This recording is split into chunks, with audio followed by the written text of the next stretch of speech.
Gonna have to wrap this up pretty soon. Is there anything that you've always wanted to ask me? Because, George, I will. Yes, there is something I want to ask you. All right. How the fuck do you write so many books so fast?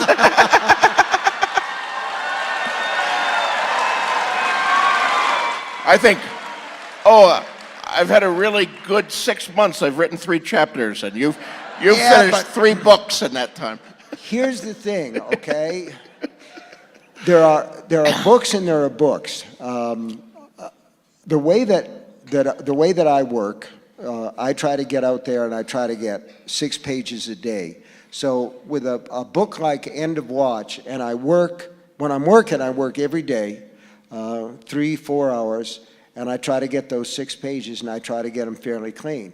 So if the manuscript is, let's say, 360 pages long, that's basically 2 months' work. It's concentrated, but it's but that's assuming that it goes well. And you do hit 6 pages a day? I usually do. You don't ever have a day where you sit down there and it's like constipation and you write a sentence and you hate the sentence and you check your email and you wonder if you had any talent after all and maybe you should have been a plumber. Don't you have days like that?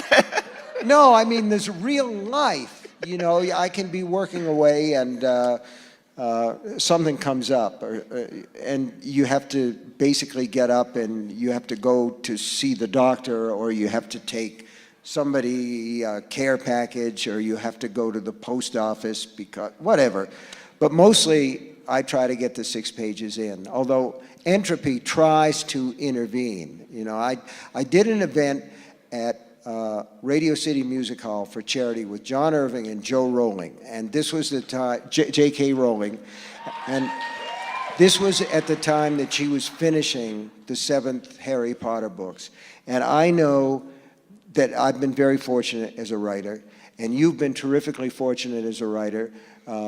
You worked for a long time, wrote a lot of good books, won a lot of awards, and then out of nowhere, all of a sudden this crazy thing happens where all these books are suddenly New York Times bestsellers, and God knows it's deserved, but it's a sort of sudden thing. And here's the other thing, okay? People yell at you and say, we want the next book, we want the next book. They're like babies, we want the next book right away.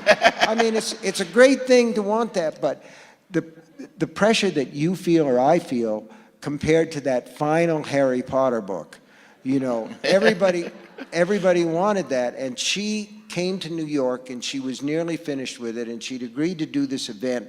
And Joe was trying to do 3 things at once. She was going to do a vacation with her kids. She was going to finish the last 5 or 6 chapters of the 7th Harry Potter book, and she was going to do this event. And she showed up to do the sound check at Radio City Music Hall, and she was dressed like any housewife or mother or anyone who was on vacation. She had a shell top on and white clam digger pants and loafers or sandals or something, and her hair tied back in horsetails. And we were trying to talk about what we were going to do and everything. And the Scholastic Press publisher is pulling her aside and talking to her. And Joe was very polite. But when she came back and talked to me, she was really, really angry. And what she said was, they don't understand what we do they?